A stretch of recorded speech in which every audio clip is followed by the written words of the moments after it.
Hey guys, and welcome to the video. We're going to be discussing Aquaman and the Lost Kingdom and the absence of their marketing campaign. So pick up your scuba diving suit as we deep dive into this DC news. But before we get started, make sure you hit that subscribe button, hit that like button, and stay up to date with all the movie news we have going on around here. So guys, we're going to be taking a look at this article from Bounding Into Comics. Rumor, Warner Brothers not marketing Aquaman and the Lost Kingdom because they know it's bad and they know it will lose money. Yeah, this is the thing, guys. So the last, 6 or 7 DC movies made less than 400 million at the box office. Their track record for the DCEU, which is coming to an end with this last movie of Aquaman, they've done really, really bad box office wise, and it looks like they're not going to bother losing any more money with the marketing. So let's dive into this article, guys, and see what it has to say. So a new rumor claims that Warner Brothers Discovery is not marketing Aquaman and the Lost Kingdom because the company knows the movie is bad and believes it will lose money. Well, that's the thing, isn't it? I mean, if they feel that the movie's bad and it's, nobody's going to support it, like the last, 6 movies, DC movies, why bother plowing more money into the marketing campaign when you know you're not going to get your money back out of it? It's just no point. So this rumor comes from scooper Casey Walsh on X, who responded to the question about why Aquaman and the Lost Kingdom trailer has not been released yet, despite the film is set to arrive in theaters on December 20, 2023. So Walsh wrote, quote, because they know it's bad, they know it'll lose money, and they aren't putting marketing budget behind it at all. So we can see the Twitter post here, or X post, whatever you prefer to call it. Aquaman 2 is coming out in 3 months and still no trailer. Why is no one panicking? And then Casey Walsh wrote, because they know it's bad, it will lose money, and they aren't putting a marketing budget behind it at all. Yeah, so this goes really, really bad for this movie, guys. Like, the fact that we're 3 months out, we've got no trailer, and it just goes to show that they obviously have no confidence in this movie whatsoever, which is real bad. And remember those rumors that came out about their test screenings, that the test screenings were really, really bad. They had to go back and reshoot the movie and, redo the movie several times because it just kept testing really, really bad with audiences. And now the lack of marketing campaign further exacerbates that as well. So it's really not looking good. The whole drama around Amber Heard as well, and she's in this movie. She's pretty much, really hated by most, cinema fans at this point. So yeah, it's really not looking good, guys. So this latest rumor comes from a report from the Hollywood Reporter's Barry Kitt that claimed the film underwent its 3rd set of reshoots since it finished its principal photography in January 2022. So yeah, with these big Hollywood films, guys, obviously reshoots are planned into the schedule as part of making the film. A lot of people think that if a movie has a reshoot, obviously something's gone wrong, but that's not true. A reshoot is just built into the schedule because they know that they're probably going to need it at some point.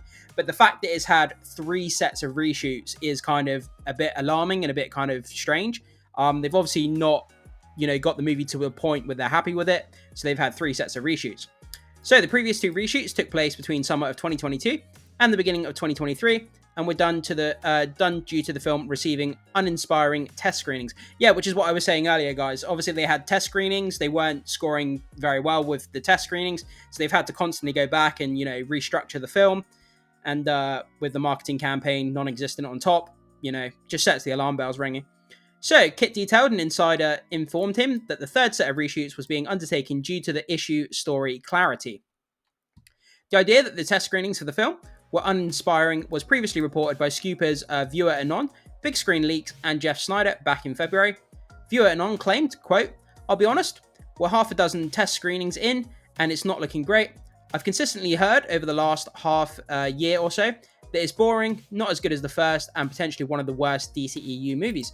That's a shame, guys, because the first Aquaman movie, I absolutely loved it. I thought it was such a fun film.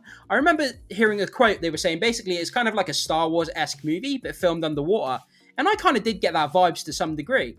But the last final scene where people are on the back of seahorses, they were on the back of sharks, and they were fighting each other, a massive underwater fight. And man, it was such a fun movie. To be honest, now that I'm talking about it, I want to go back and watch it because it was one of the best DCEU movies, in my opinion. It was really, really good. And the box office backed that up. It made over $1 billion at the box office. And guys, if you haven't seen the first Aquaman movie, go and do yourself a favor and watch it. It's a really, really fun, superhero movie. So, Big Screen Leaks would then seemingly corroborate this claim, writing, quote, here's a reason that I've been avoiding any questions about Aquaman and the Lost Kingdom, but since Viewer Anon put it out there, it brings me no joy to back him up and tell you that the test screenings for the film have not been good. Really hoping one fixes his movie before December, the scooper added. Yeah, and then he just goes on, basically, there's just a picture of the quote of the of what we just read above on X or Twitter, whichever you prefer to call it. The scooper added in a follow-up tweet, I heard that something that almost never happened in test screenings happened with this movie. They're really going to need to fix this one and fix it fast. Snyder then commented, not Zack Snyder, this is a different Snyder, just in case you get confused, spelt slightly different than Snyder.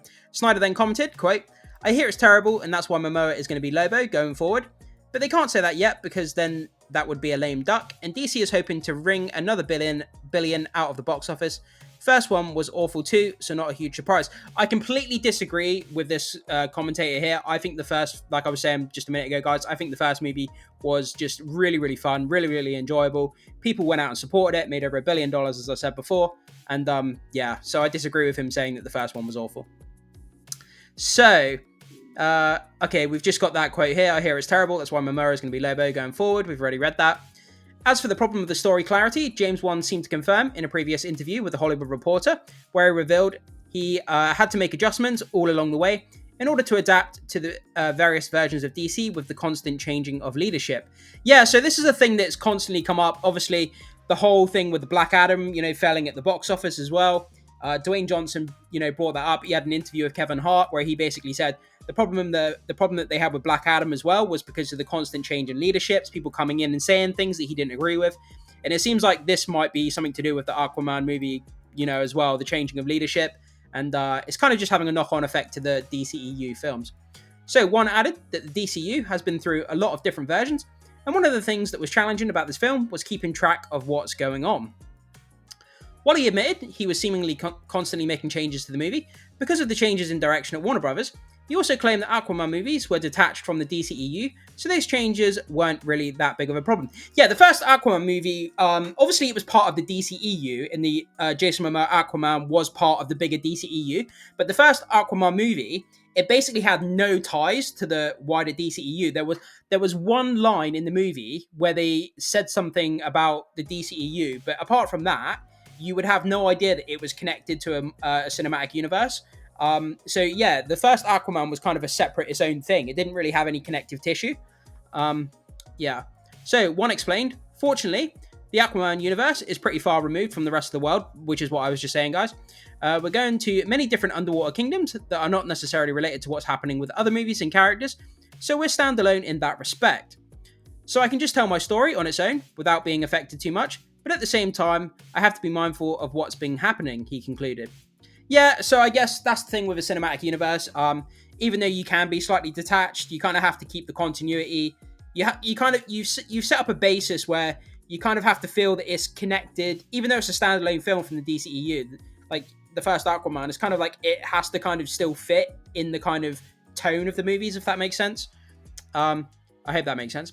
Interestingly, the first Aquaman film is the highest grossing DCEU film to date at the global box office with a 1.1 billion haul. Yeah, guys, people went out and supported it. People really enjoyed it.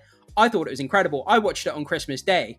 I had nothing else to do on Christmas Day because I was on holiday in a different country and I wasn't with family. So I actually went and watched Aquaman on Christmas Day. I remember that. And I have my Aquaman popcorn cup that I bought as well. I've still got that somewhere. It was also has the second highest grossing domestic box office haul with 335 million without factoring in inflation. If you factor in inflation, the film falls to the fourth highest grossing film behind Wonder Woman, Batman v Superman Dawn of Justice, and The Suicide Squad. However, recent DC installments have bombed at the box office. The two worst performing films are Blue Beetle and Shazam, Fury of the Gods. Blue Beetle has only grossed 105.8 million globally. Wow, that's so bad.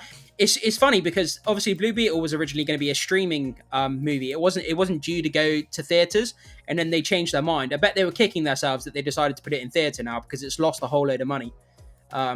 Yeah, but it made 105.8 million globally. Shazam! Fury of the Gods only brought in 132.1 million. The Flash also bombed, but it did manage to bring in 267.9 million globally.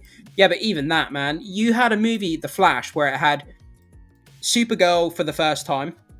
You had Michael Keaton's Batman coming back, and you had The Flash, and it didn't even make 300 million globally. That's real bad. That just shows you the state of DC movies. So we're in really, really dire need of this James Gunn DC, DC reboot at the moment. It would not be a surprise to see Aquaman and the Lost Kingdom continue on that trajectory, for the recent DC films have followed. That being downward 6 feet under. Yeah, but the thing is, I keep saying to people in my film circles, like, so the first movie came out, the first Aquaman movie came out, it made 1.1 billion. So even if it drops by 50%, that still means that it's going to make 500 million, which would be better than any of the last 6 or 7 movies that DC has put out. It's still not great, but it would still be the best in the last 6 or 7 films, even if it dropped 50% from the first one. So what do you make of this latest rumor concerning Aquaman and Lost Kingdom? Yeah, I believe now that I've read this article, guys, I think it's absolutely alarming that we're this close to the release date of Aquaman and the Lost Kingdom, and they haven't put out a trailer. And it's really, really worrying, really concerning. They may not just be pushing this film at all. I've hardly seen any posters. I've hardly seen any articles talking about it. I haven't seen any press junkets of anyone talking about it. I suppose the strike's on though, so I suppose they couldn't do that. But yeah, it's just kind of alarm bells all around. The reshoots, no marketing, and the last 6 or 7 DC films are just major flops, guys. So jump into the comment section, guys. Let me know what you think about this. Do you think this movie's going to bomb like the rest of the DC has for the last 6 or 7 films? Do you think that it could be a surprise hit like the first Aquaman film was? I'd love to know what you guys think about this. Thank you so much for watching this video, guys, and I will see you soon.